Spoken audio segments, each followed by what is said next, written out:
Good, so what I'd like to talk today about is to look at racing and figure out what racing can teach us about self-driving cars that may one day help with your commute. So if that's not entirely obvious up front, then hopefully you'll learn something over the course of the talk. So basically, this is the outline of what I'd like to talk about, or another way of looking at it is this is what's standing between you and the wine and cheese today. So I'd like to talk a little bit about autonomous vehicles today. What is the state of the art of self-driving cars? And then I'd like to talk a little bit about what we're doing in my lab at Stanford to develop a self-driving race car. Why would we want to go about doing that? What are the challenges involved with that? And then this sort of leads into, as you try to develop race cars that replace humans, you have to pause for a moment and consider how awesome human beings really are. So we'll pause for a moment and reflect on that, and then move on with how these technologies may get to market and what are some of the introduction strategies that are currently being considered. So let's talk about this dream of the self-driving car. How many of you wish that you could have just pushed a button and had the car get you here today? Okay, actually quite a few. Now I love to drive. I love going out on the racetrack. I love driving cars. And yet there are many times when I think, I would just love to push the button and get there. Now that's been a dream for a long time. What I've got up here right now, it's a little bit hard to tell. It's sort of a blurry diagram that could be about anything. But what it really is a diorama from the 1939 World's Fair. GM hosted their Futurama exhibit, and they described this idea of cars that would drive by themselves 20 years in the future. Okay, they didn't quite make it.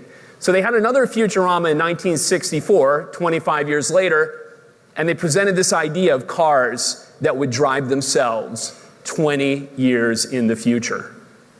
Again, 1965. I started to get into this when I was at the California Path program at UC Berkeley in the mid-1990s. So I was there between 92 and 96. We worked on this idea of highway automation, or the idea of having cars that could follow each other along a fully automated highway, an idea we thought was about 20 years in the future. Now this is what it looked like in 1995. These were the last results of my PhD thesis. We were trying to save energy by platooning the cars at very close spacing. This is about 2-meter spacing.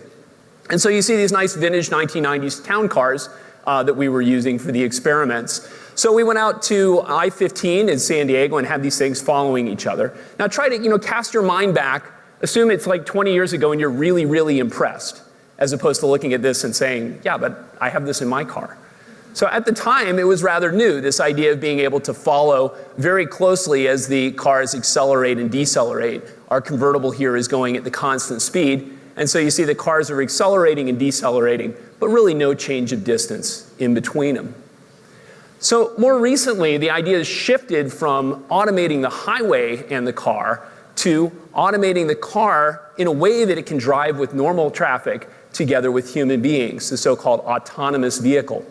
And now this is the autonomous vehicle junior that Sebastian Thrun's team at Stanford ran in the DARPA Urban Challenge. And so this is kind of the picture a lot of times that people have of the cars with a lot of sensors around there, sensing the environment and moving around in the normal human environment. Now there's several things that you need to be able to develop a self-driving car, and one of them is sensing. So you need to see what's out there in the world around you. There's lots of ways of doing this, but all of them have some limitations. So this is Junior and what the world looks like. Basically, there's a scanning laser on top. It's the same thing that Google uses for their autonomous vehicles. And it produces these laser scans of the world. So that's the world as viewed by this car. Now, laser scans are really good, except if you notice, it actually can't see anything within about 2 or 3 meters of the car on the sides. It kind of is blocked out. So lasers have some blind spots. They don't always interpret rain correctly. And they really can't tell you what color the traffic light is. So it's a good sensor, but not in and of itself sufficient.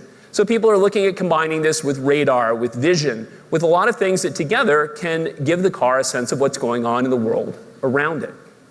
So once you have this sort of idea of what's going on in the world, you need some way to control the car. Now this has actually become the easy part, because actually production vehicles do most of this today. Electronic throttle allows you to control the engine without ever actually having to move anything mechanically. You just send an electric signal to the Throttle, and it opens, your engine revs. This is happening in your car today. There are actually stability control systems, which are now mandatory on cars, which give the car the ability to brake each individual wheel by itself. So the car can accelerate, it can stop. Now, newer electronic power steering systems give you the ability to steer the car as well. In fact, Nissan this year is introducing the first steer-by-wire system, so there will actually be a disconnect between the hand wheel that you're turning and the road wheels of the car. So you can give one response to the driver and do something else between the car and the road. So all of this capability of steering the car, braking the car, accelerating the car is here today. So it leaves just one last little piece, and that's the logic for trying to figure out, what do you do? Once you sense the environment and you can move the car, how do you figure out what you want the car to do? Now, automated vehicles, autonomous vehicles already exist in certain settings, one of them being mining. But if you think about the mining environment, this is a relatively straightforward environment. You have a site, it's prepared ahead of time, the only people who are on that site are workers. It's a little bit different scenario than trying to drive through something like this. But then again, there's a lot of structure to daily driving. We want to stay in our lane. We want to stay away from other cars. We generally have some sense of what exit we want to get off on. And so manufacturers are considering systems that will work in these sorts of environments to let you take your hands off the wheel and your eyes off the road for a short while you're on the freeway. But think for a moment, it's actually quite a large step to go from this to some of these environments. Let's say that you want to be driving down a street. You need to be watchful of kids running out, following balls. What if you happen to end up in San Francisco during the Beta Breakers race? Your car has been programmed to understand that's a car, that's a pedestrian, that's a bicycle, but did the programmer think to include that's a woolly mammoth, or that's a hot tub rolling down the street? What is the car going to do in these situations? How is it going to predict that motion? So there's been a lot of legislation recently to move us forward towards the days of having these sorts of cars out on the road. Nevada and California have been two of the leaders in this respect. Nevada has been issuing the first license plates. Google's self-driving car got the very first one for a self-driving car in Nevada. And in California, they signed legislation stating that the Department of Motor Vehicles has to make standards for these vehicles no later than January 1st, 2015, which is really quite a trick considering that no one's actually defined what the capabilities of these cars are yet. There's a number of quotes that I think are very interesting that came through in the California legislation. This is from Alex Padilla, who sponsored the legislation, pointing out that the vast majority of vehicle accidents are due to human error. And he underlined the possibility of using computers and sensors to have the autonomous vehicle be able to avoid accidents that humans would otherwise have. Now, this is a true statement, but one thing that is overlooked a lot, I think, is the fact that autonomous vehicles don't eliminate human error, they move it. They move it from the driver to the programmer. Did the programmer think of that situation? Is the software robust enough to handle these situations? Now, the hope is that, in fact, you will reduce accidents by moving that error from the driver to the programmer, but it's important that you're not totally eliminating it. Also, another thing that was brought up was Governor Jerry Brown pointed out that, yeah, anybody who gets inside the car and finds out that the car's driving will be a little skittish, but they get over it. And in fact, that's true. We put people out on our self-driving race car on the track, and it goes out as fast as it can around the lap of the track. They are grabbing on, they look incredibly panicked. Then they see that the car is doing the same thing the second time, and they relax and they sit back. Now, neither one of these things is actually really warranted. They need not to be so afraid the first time, but they also shouldn't be so relaxed the second time. All they've seen is that the car has done well for about 6 miles, when you think that humans drive somewhere around 100 million vehicle miles in between fatalities. So it's very easy to get this sort of acceptance. People are freaked out, and as soon as the car seems like it drives reasonably well, they're like, hey, this works. But it can be very easy to lose acceptance. So a couple of years ago, I was actually contacted by Toyota when congressional hearings hit that were claiming that there were flaws in Toyota vehicles. And they said, if you're willing to make a public statement, we'll give you access to any bit of information in the company you want. Please take a look at this and tell us what you think. And there was a lot of press. ABC did a news story claiming that these cars were accelerating by themselves. There were a number of congressional hearings, and the reports to the federal government looked something like this. You see down here, this is how many reports of unintended acceleration they were getting every month. 6, 7, maybe 10. This is what it surged to, over 2,200 a month when the publicity hit. Suddenly, everybody was convinced that their Toyota was accelerating by itself. Right? Now, what's interesting is that we were the only country in the world where this was happening. And the other countries in the world look at us legislating autonomous vehicles and wonder, what the heck is going on over there? You know, we were the ones who had the scare about unintended acceleration, and yet we're moving the fastest on cars that can drive themselves. So I think there's a number of lessons to take from this. When NASA and our National Highway Traffic Safety Administration investigated Toyotas, they found no sign of electronic issues. They found a lot of evidence that people were pushing on the wrong pedal, so human error in this case. And they found several cases that were attributed to pedals being entrapped by floor mats. What I got from this is that people actually don't understand their cars. For many people, it was the first time that they realized that they actually weren't pushing on anything physical when they pushed on the pedal. They were only pushing on a sensor. As a result, the car does things that they don't intend just because engineers have never explained to them what the car should do. I also realized it was impossible to prove a negative. I talked to the media a lot about this, and they said, so what you're saying is there's no chance that there was an electronic error. I said, well, that's not what I'm saying. All I'm saying is there's no evidence of an electronic error. Aha, so you're saying there is a chance of an electronic failure, which is what they want to report. A professor at Stanford says there's a chance of an electronic failure. So what I found is that it's very difficult to convince people to think about probabilities. Is this likely? Is it not likely? We say, is it possible or is it not possible? And this is something I think we need to think about as we develop these self-driving cars. This can be very dangerous because it prevents people from accepting technologies that could be very helpful and can save lots of lives. So this really raised a big question for me about when these cars could come and how safe they needed to be. Now, actually, last week, the National Highway Traffic Safety Administration weighed in on this issue for the first time. So they outlined several levels of automation, going from no automation to function-specific, which would be just like your cruise control, to combined function automation, which would be something like staying in the lane while using a cruise control, to the self-driving cars, like the Google car, which they would call level 3, or full self-driving automation, where you don't even need to have anybody in the car, which would be about a level 4. Now, they said that in their mind, there wasn't enough research out there to yet be setting state laws and standards. So they suggest states only allow testing of these systems while generating more data to think about making them legal for purchase. This is the first time that the federal government had really weighed in on this issue. So thinking about it, I think all of this raises a question, which is really, how good do these cars have to be before we'll be comfortable having them on the road? Do they have to be better than a distracted driver? I mean, seriously, it can't be too hard to do better than these people, right? They're not even looking at the road. Okay, so that's fine. That's an engineering challenge that's solved today. Do they have to be better than the average driver? Do we want to say, well, you know, lives are being saved. Will that be good enough for people to know that there are fewer fatalities if someone is killed by a robotic car in an accident that would have been avoided by a human? Even if those are 10% of the cases where lives are saved, will people accept that? So in thinking about this, we decided we really want cars that can be as good as the very best drivers. Well, so who are the best drivers? We started to look at race car drivers because what they're able to do is to use the full capability of the car. They are able to drive at the very limits of the friction between the tire and the road as they go around the track. Now, they're doing that to be fast. They want to be the first one around the track. What we want to do is use their tricks. How are they using the full capabilities of the car to be as safe as possible?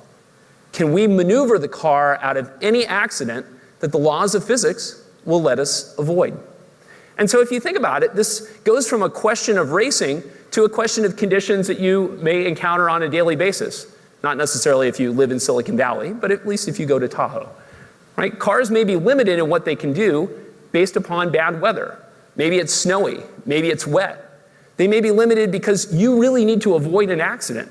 Something is stopped right in front of you, and you need, as fast as possible, to get out of your lane and into the free space in the next lane. So we started asking this question of how do we use all of the capabilities of the car to be as safe as possible with self-driving vehicles? And so we asked a couple of questions. Well, how do race car drivers do this? How do they get around the track? And how do we mimic this in a robotic race car?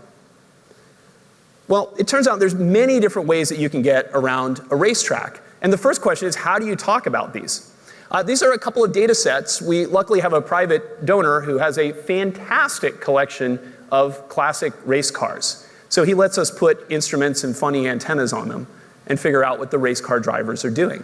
So this is a 1967 Porsche 910 and a 1960 Abarth Carrera racing around turn 2 at Laguna Seca, which is down in Monterey. And as you see, they go around the corner entirely differently. This car cuts it very closely. This one swings a little bit wider. And if you look at the characteristics of the cars, it makes a lot of sense. The 910 is a purpose-built race car, has a huge engine. There's no problem braking and accelerating again because you know you'll get the speed back. The 960 Abarth, not the same. So he takes a longer route so he doesn't have to slow down and can keep the speed through the corner. So we started to say, well, how do we actually talk about what race car drivers do? How do we get a way of describing and a language for this? So what I wanted to talk about first is exactly what are race car drivers doing. So as race car drivers come into a turn, what they have to do is they have to brake, they have to get into the turn, and then they accelerate onto the next straightaway. Now the limits of the car can be thought of as some limits on how fast you can accelerate or brake and how fast you can corner. And so what you want to do is you want to brake as you go in, ease off of the brakes as you go into the corner, and then accelerate out as you steer out. Does that make sense to everybody? You see, I'm not quite sure that you've all got it. I need you all to stand up for a moment here. Let's make sure everybody's got this. You've been sitting around all day, so let's do a little experiment here. All right, so I want everybody to pretend you are in your car. All right? Think about being in your car. Now hit the accelerator pedal. What do you do? No, seriously, hit the accelerator pedal. What do you do? What happens in your car when you hit the accelerator pedal? You lean back. Nobody's leaning back very far. In this crowd of successful people, nobody has a large engine? Hasn't anybody bought a Model S? Come on. Okay, so you push down. As soon as you hit the accelerator pedal, you've got the acceleration, you lean back, right? What happens when you brake? You go forward, right? And in the turn, you end up going to the side. Okay, so now we're going to go race around an oval track. I grew up in North Carolina, and we only turn left there. All right, so we're going to make a left turn. We're going to be racing around an oval track going straight. So you're on the straightaway, and anytime you're on the straightaway, what do you want to be doing with your pedal? You want to be accelerating until the last possible instant. So we're going on the straightaway. Everybody accelerate, accelerate. You go to see the turn coming up, so you're going to brake as hard as possible, right? Brake. Now you let off of the brakes as you start to steer, and now you corner. You start to steer out. As you put on the accelerator, accelerate, accelerate, accelerate, brake into the next turn. Then you ease off of the brakes as you go to the turn. Start to steer out as you accelerate, accelerate, accelerate, accelerate, brake into the next turn. Some of you are not going to actually win this, I have to say. Others are participating very well. So, round of applause for those who exercise their vehicle dynamics. Great, now imagine doing that on every single turn for a race for hours.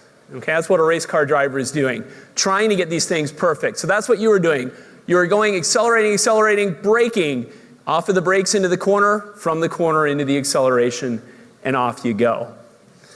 Okay, now it turns out that Piero Taruffi in 1959 said, you can describe this process really simply.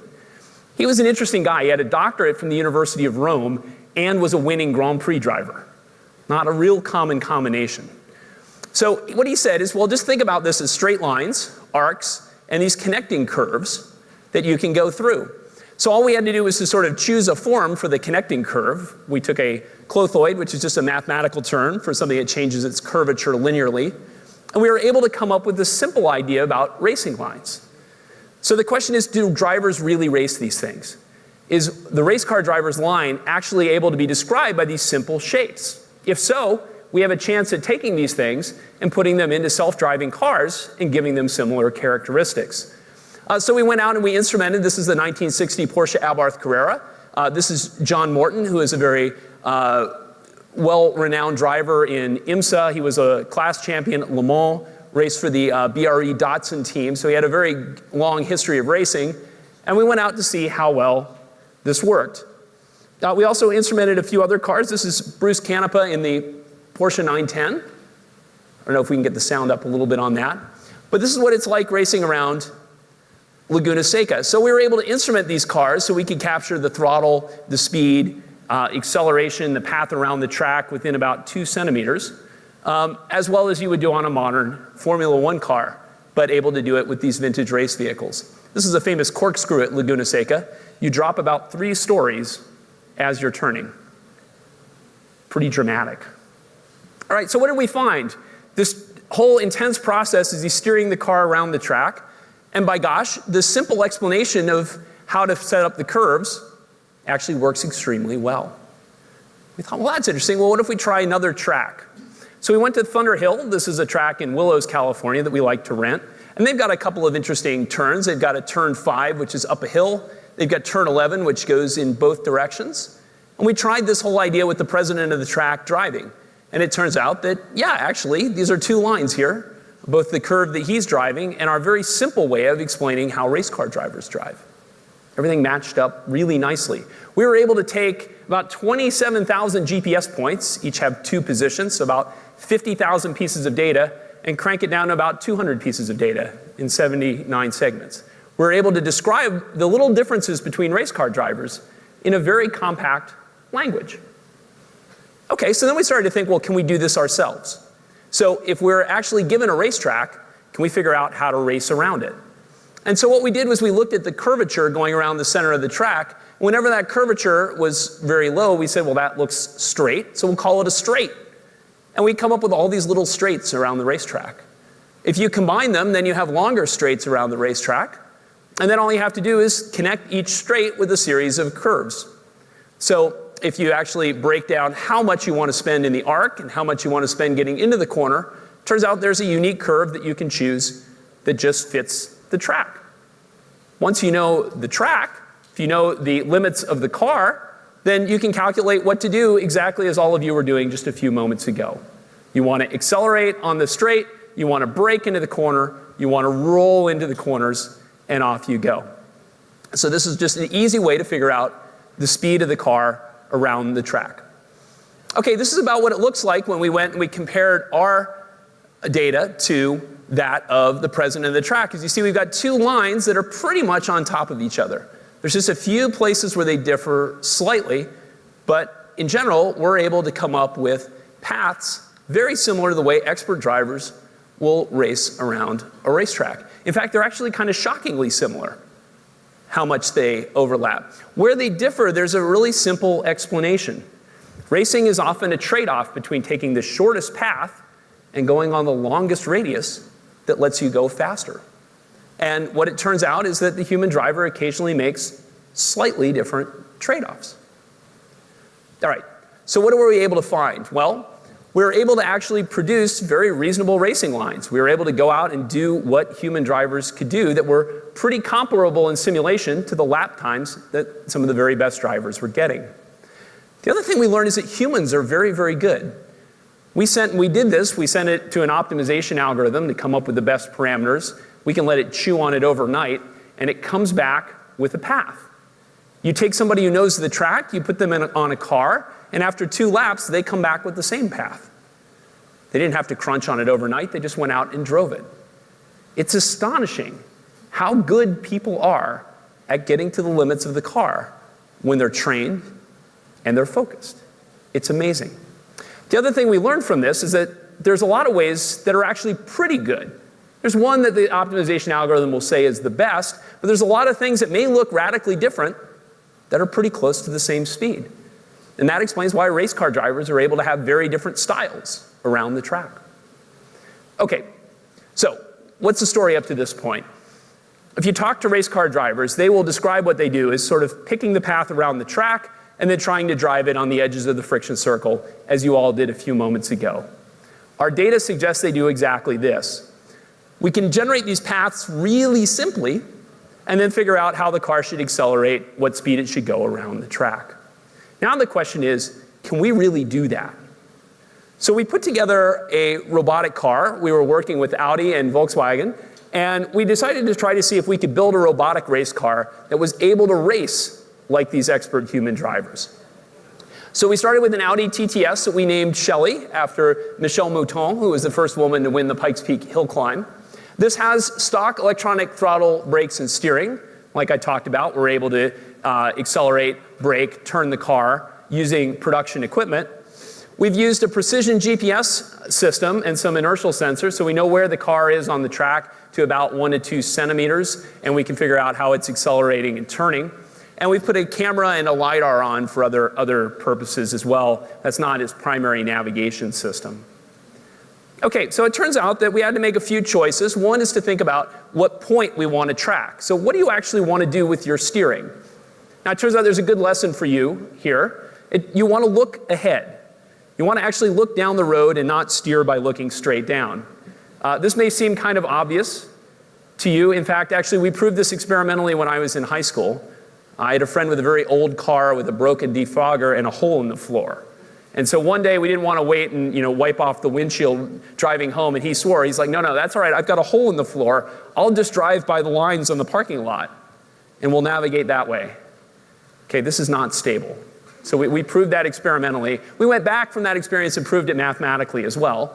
And so the trick is you want to look a little bit ahead of where the car is going and steer. If you do that, you get this really neat thing. So here you see the car is looking at this point ahead, which is over to the right side of the path, whereas it is to the left of the path that it wants to be traveling.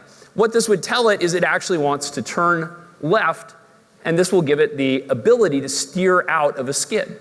So these sort of simple rules will let the car recover from some pretty dramatic situations, as I'll show you later. Okay, so we went out to test this in the Bonneville Salt Flats in Utah. Now the Bonneville Salt Flats in Utah are excellent for several reasons. First of all, there's a huge amount of history associated with racing and with cars out there. Second of all, there's nothing to hit for miles. So it's the perfect place to be testing this. So this is some video that we shot out in the Salt Flats. And you can sort of see the fact that the car is driving itself out here around the Salt Flats. You also see the luxurious conditions that we had for 2 weeks of testing. Yes, that was our testing facility underneath the blue tarps there.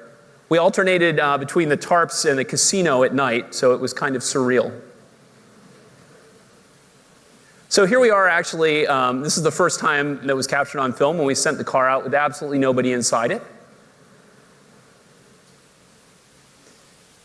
And we used the opportunity of being out on the Salt Flats to try to make sure that we had financial support continuing to come in. I got here a little early with the pitching to venture capitalists. It's kind of the same thing in a university. You need to make sure that you take care of your sponsors.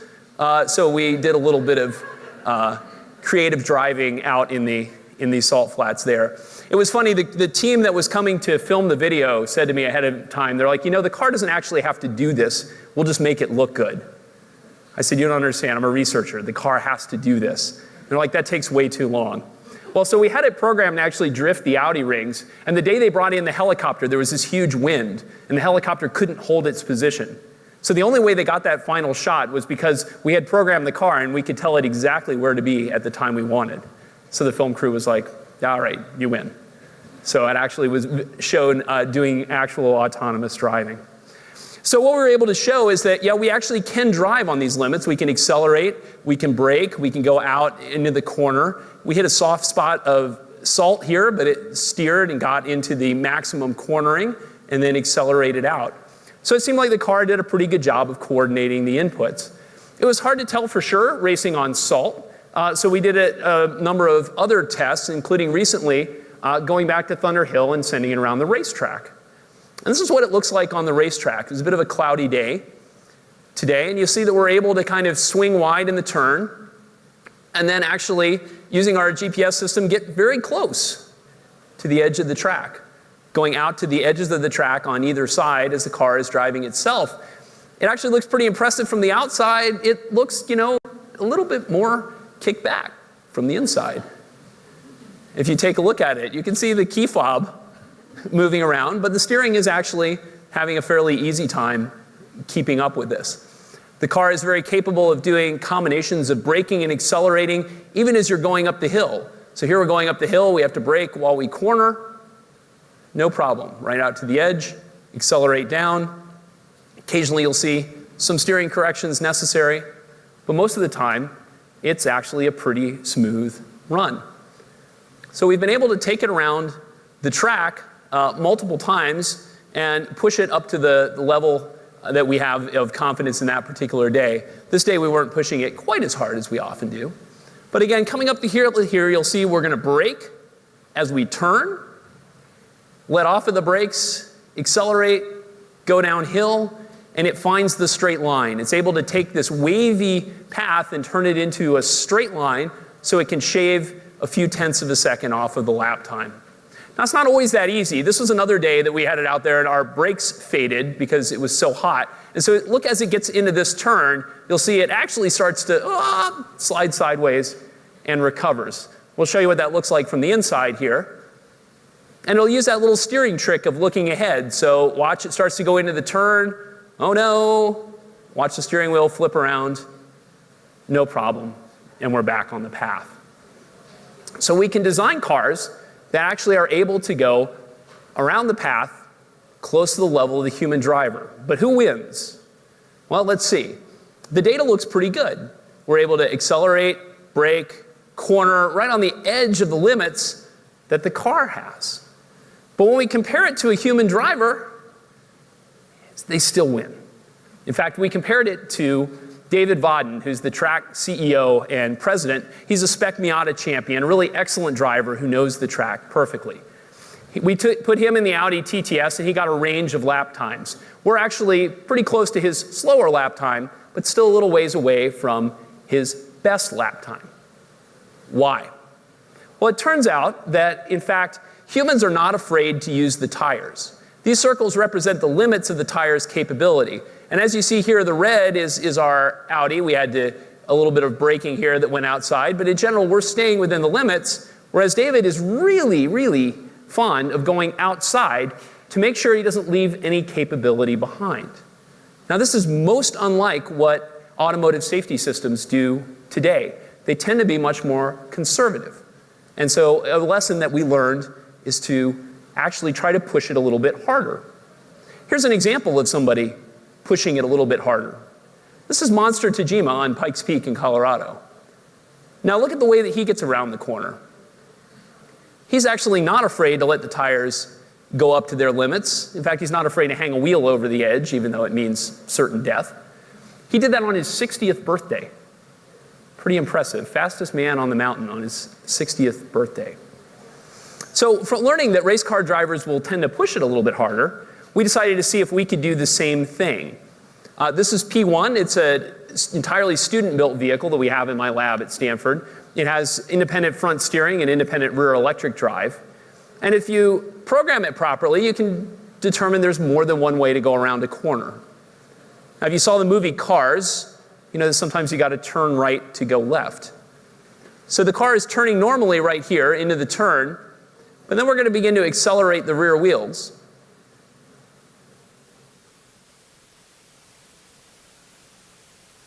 And as it goes into that turn, you'll see it comes out with the wheels actually turned to the right. Car turning to the left, wheels turn to the right. We are drifting. Turns out this is an equilibrium. We can do this almost all day. We can go out to the very limits of what the car can do and have the car handle stably and safely. The graduate students are just along for the ride here, monitoring the system to make sure nothing goes wrong. You'll see the rear wheels are spinning up very quickly to do this, so they're turning much faster than the front. They start to slide out, the front turns to catch it, and the car just goes around in a graceful circle. Again, we could do that all day. The only problem is that there's no way to film it, because we kind of disappear into this big cloud of dust. So another thing that we've learned about race car drivers is by measuring their brain waves. So as you'll watch, this is John Morton going through the corkscrew in Laguna Seca. And this is a mental workload which we're getting from actually EEG measurements on his brain. And as you'll see, he has to turn to the right, downshift, go down. His mental workload increases quite a bit. But here he is out on the other side of the track. He's going into the corner. He's going to actually steer to recover from a spin. His mental workload doesn't change at all. So many of the tasks that would result in an accident, if you or I were driving, are things that have become hardwired for the race car drivers. You can actually see the difference in the brain patterns. They have actually been conditioned to do this reflexively, again, in a way that's much different than the current electronic systems in cars. So, what have we learned from all of this? Hopefully you'll all agree that it's pretty amazing what human beings can do. Humans are really, really good at this task. It's a challenge to drive as well as the very best drivers. Path complexity is not their secret. It's not that they're driving some sort of magical path that's hard to compute. The paths that they drive are actually really pretty simple, but they drive it really, really well. They're able to push the tires beyond what we think they can do. They're able to control things instinctively. And I think if we want to actually get cars out on the road that are as good as the very best human drivers, we need to learn from these characteristics of the human. So if you're still not convinced that racing teaches you something interesting about these cars, there's another way to look at this problem. So what we said is, all right, we want to drive around and there's only so much braking, so much cornering, and so much acceleration the car can handle. And now you know how to drive a corner according to those limits. You can turn the problem around and say, actually, maybe there's only so much acceleration, braking, and cornering that you want to experience. Take the exact same path, the exact same model, and now you have the smoothest way of driving around that corner.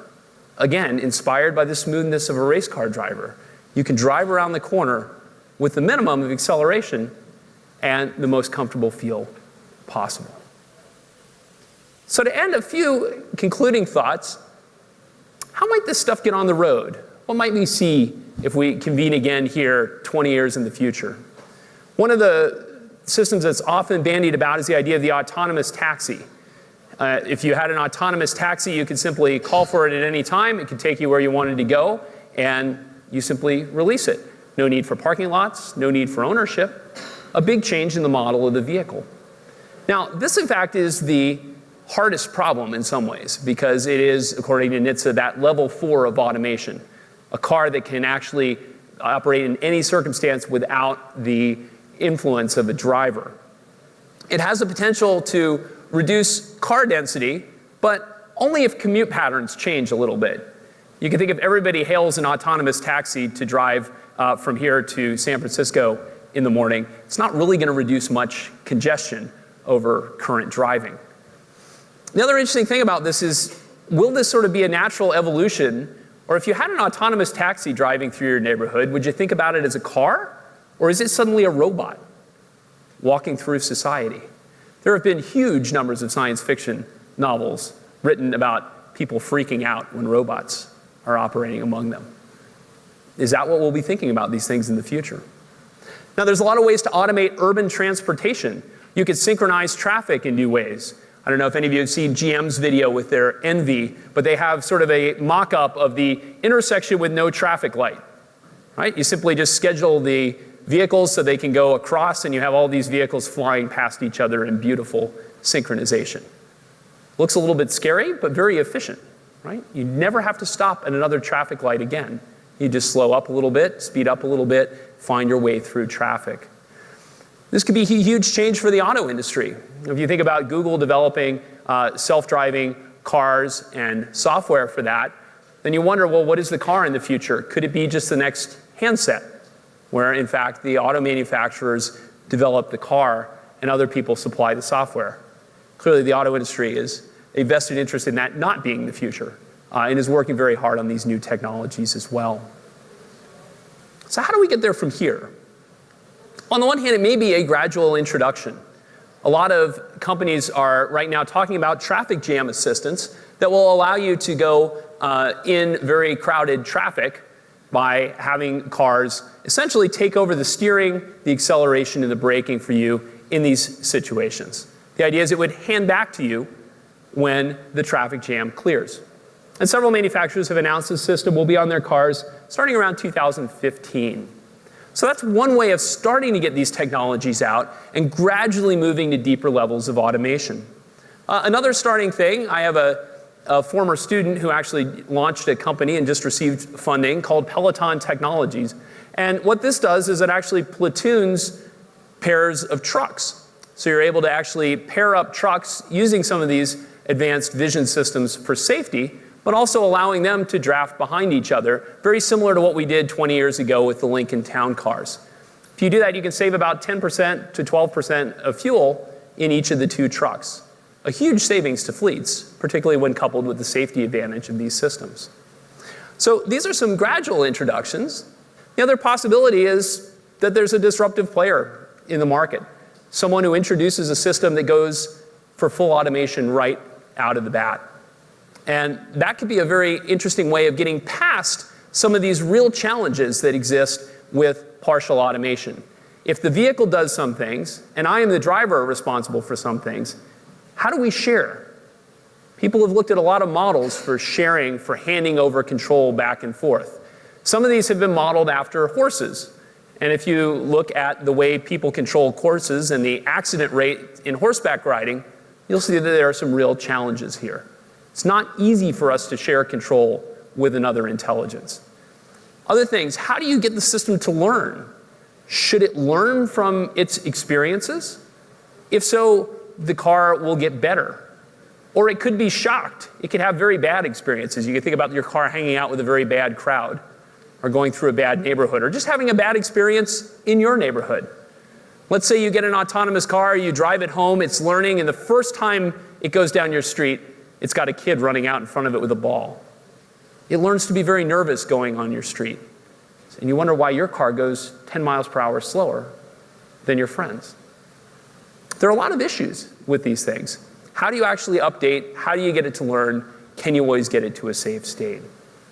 So we're pretty excited about the opportunity to work on these problems, a chance to kind of push what cars are capable of doing, and to start to raise the questions about how do we go from research to actually put these technologies into production where they can begin to benefit people by saving lives, by saving fuel, and by giving us more hours in the day to do a variety of different things. So I appreciate the opportunity to share some of this research and some of these ideas here with you today. And I'd just like to end with a little bit of gratitude. I get to stand up here and talk about it, but there are a large number of companies and individuals who have funded this, and a huge number of graduate students who have contributed to all of this over the years. So I just wanted to thank all of those people, and thank you for your attention, even though I know the wine and cheese is on your mind. Thank you very much.